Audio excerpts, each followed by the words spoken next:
Bonjour, alors aujourd'hui on m'a demandé de vous raconter une histoire et je suis allé chercher dans la bibliothèque un vieux livre où je pourrais trouver l'histoire d'un saint assez intéressant. Alors j'ai trouvé un saint que je ne connaissais pas du tout et certainement vous non plus, un saint qui s'appelait Saint Guslac. Vous n'avez certainement jamais entendu parler de lui. Eh bien on va découvrir son histoire qui est très édifiante et très intéressante. Un enfant nommé Guslac vivait en Angleterre, il y a plusieurs siècles, lorsque ce pays était gouverné par les rois saxons. Contrairement à certains enfants, d'un naturel lent, il avait l'esprit très éveillé. Il obéissait aux grandes personnes et était, comme le dit le vieux livre, innocent et pur dans ses actes, plein de joie dans son attitude, à l'éclat de la splendeur divine qui brillait en lui, on devinait la promesse d'une vie féconde. Mais, à 15 ans, il oublia tous les enseignements qu'il avait reçus dans son enfance. Il sentit en lui-même un ardent désir de mener une vie d'aventure, de faire des choses extravagantes, sans se préoccuper de ce qui pourrait arriver aux autres, pourvu que lui-même y trouvât son plaisir. Il s'écouta et commença la vie la plus insouciante et la plus vagabonde que vous puissiez imaginer. Parmi les armes de son père, il se choisit un arc en bois de frêne, une lance pointue et un bouclier. À sa ceinture, il mit des couteaux, des poignards et des flèches. Il partit alors et réunit une bande d'enfants dévergondés comme lui, dont il devint le chef. Errant dans la contrée, il attaquait tous ceux qu'il considérait comme ses ennemis. Ils assouvissaient de vieilles rancunes, blessaient, massacraient des innocents, incendiaient les maisons et faisaient le plus de mal possible. Exaltés par leur désir sanguinaire, ils ne furent bientôt qu'une bande de brigands, attaquant amis et ennemis, tuant par plaisir, pillant les fermes pour assouvir leurs besoins de nuire. Ils connaissaient si bien les bois et les sentiers détournés que personne ne pouvait les surprendre. Ils construisirent alors des cabanes, où ils dormaient et cachaient le produit de leur pillage. Il vous est impossible d'imaginer un crime qu'ils n'aient pas commis. Et pendant ce temps, ils oubliaient Dieu, bien qu'on leur eût appris dès leur première enfance à le connaître et à l'aimer. Et ils vécurent ainsi pendant 9 ans. Mais, une nuit, que Guslac, le chef, reposait dans son lit, sur un lit de jonc et de chaudes peaux de bête, tout cela dans l'obscurité de sa cabane, se rappelant les aventures de la journée et prévoyant tout le mal qu'il ferait le lendemain, une pensée extraordinaire qui absorba toute autre pensée jaillit dans son esprit. Puis, peu à peu, il constata que c'était à Dieu qu'il pensait. Dieu, qu'il avait oublié pendant 9 ans. Il ne détourna pas son esprit, mais il continua à réfléchir, jusqu'à ce que son cœur fût rempli d'une flamme qui était l'amour. Cela l'étonna car il savait qu'il n'aimait plus Dieu, puisqu'il passait sa vie à le combattre, en faisant le plus de mal possible. Peu à peu, il comprit que le sentiment qui remplissait son âme était envoyé par Dieu. C'était l'amour de Dieu pour lui et non son amour pour Dieu. Se pouvait-il vraiment que le Seigneur, bon, juste et miséricordieux, l'aimât lui, si méchant et si cruel? Ses compagnons, fatigués par une terrible journée, dormaient profondément sur leur lit de jonc. Guslac entendait leur respiration. Ces brigands étaient ses hommes, ils lui obéissaient comme à un chef. Il se rappelait le jour où, 9 ans auparavant, pensant aux voleurs de grands chemins, aux hommes courageux, aux pirates du temps passé, il avait désiré montrer qu'il était aussi audacieux qu'eux. Et il pouvait conduire les autres au combat. Mais comme il était là, tout éveillé, sentant la présence de Dieu, il se mit à penser à d'autres grands hommes, dont il avait entendu parler dans son enfance, tous aussi hardis et courageux, plus courageux que les pirates, qui étaient des bons chefs, plus illustres et plus merveilleux, et surtout aimant Dieu et lui consacrant toutes leurs forces pour le servir. Dieu les aimait et en retour, il les traitait en amis. Et voici qu'il sembla à Guslas que le Seigneur lui remplissait le cœur d'amour et lui demandait d'être son ami particulier. Un sentiment de honte s'empara de lui. Comment Dieu pouvait-il pardonner à lui et vouloir qu'il devînt son ami, après tous les crimes qu'il avait commis?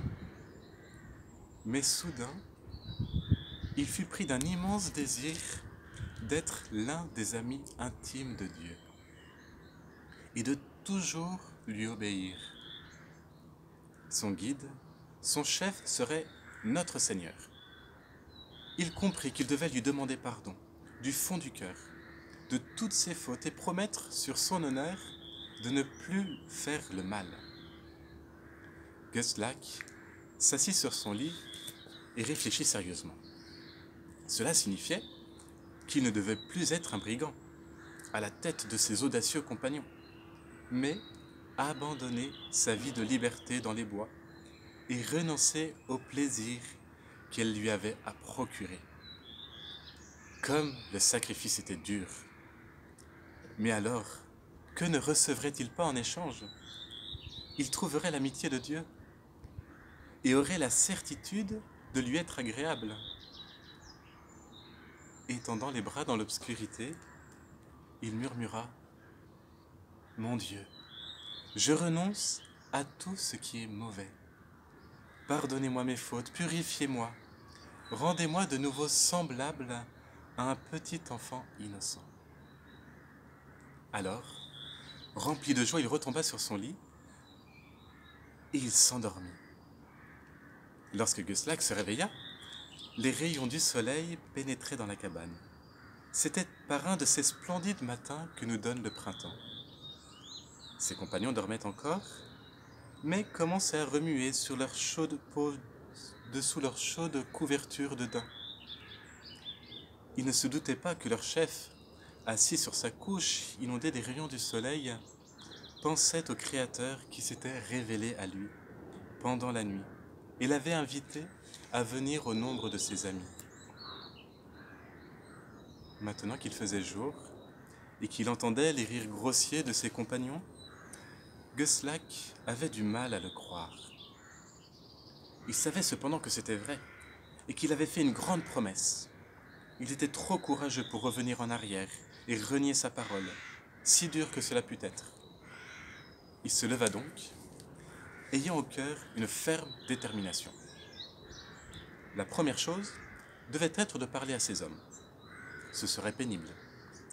Il se sentit comme abandonné et aurait voulu avoir quelqu'un pour le soutenir.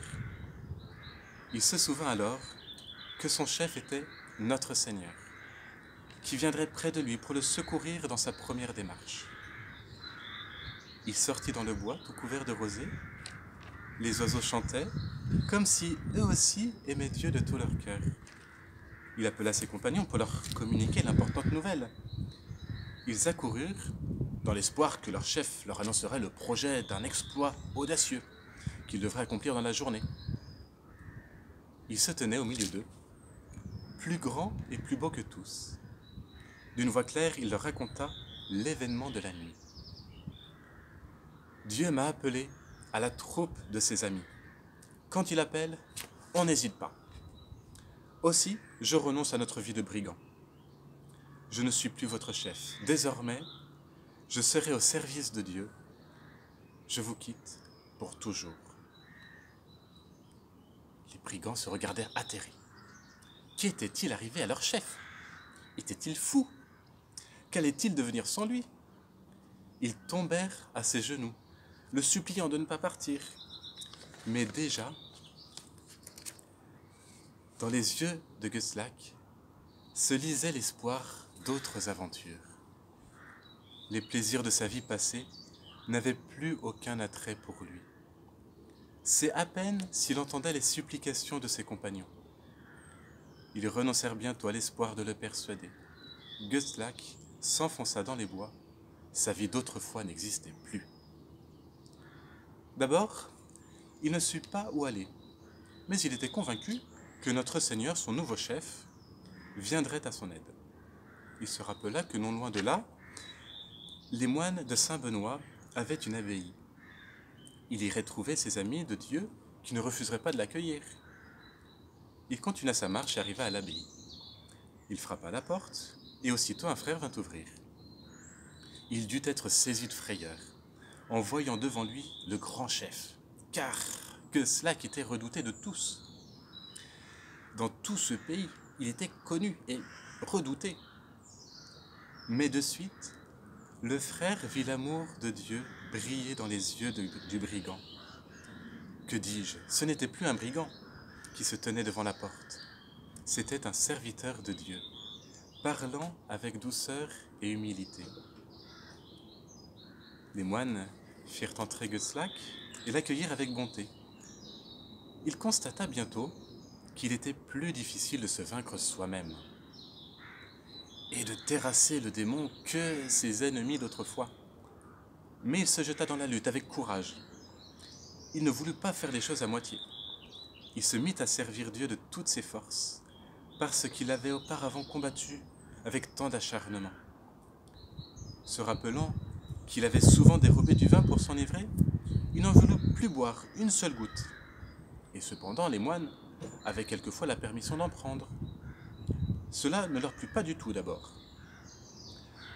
Mais ils comprirent bientôt l'énergique résolution du jeune brigand.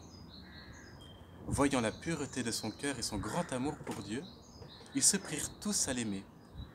Dans le vieux livre qui raconte sa vie, on lit « grand de taille, pur de cœur, gai de caractère, beau de visage, modeste dans sa conversation, humble et patient, le cœur toujours rempli d'un ardent amour divin. » Il demeura 2 ans dans ce monastère, mais il soupirait après une vie plus dure pour l'amour de notre Seigneur. Entendant parler des anciens ermites qui vivaient loin des hommes dans le désert, il obtint de l'abbé la permission de suivre leur exemple, et un jour, il partit. Il ne choisit pas ces belles et verdoyantes forêts où il avait erré avec ses compagnons, mais il se dirigea vers un endroit sauvage, grand marais rempli d'eau gluante, de roseaux, de broussailles. Vous ne pouvez imaginer un endroit plus solitaire. Avec 2 serviteurs, Saint Gustlac s'établit dans un îlot de ce marais solitaire. Il y menait une vie très dure et eut à subir de terribles assauts du démon qui le tourmentait sans cesse. Mais il se réjouissait d'avoir l'occasion de batailler sous les ordres de son capitaine. Et son capitaine, c'était notre Seigneur Jésus. Il serait trop long de vous raconter aujourd'hui toutes les choses merveilleuses qui arrivèrent à Gustlac dans cette île. Il faut les réserver pour une autre fois. Pour récompenser son amour et son courage, Dieu lui accorda, avec une grande sagesse, le don des miracles. Sa renommée se répandit au loin dans le pays, et les gens constataient que le fameux brigand était devenu un grand saint. De loin, on accourait vers lui. Il me reste encore à vous raconter un trait de sa vie. Bien qu'il n'eût désormais aucun compagnon parmi les hommes, et qu'il voulut mettre tout son amour en Dieu, il se prit d'amitié pour les animaux sauvages. À cette époque, il y avait beaucoup de loups et d'autres bêtes féroces en Angleterre. Eh bien, il s'approchait de Saint Gustlac et mangeait dans sa main. Les poissons eux-mêmes venaient jusqu'à lui, et les oiseaux n'en avaient nulle crainte.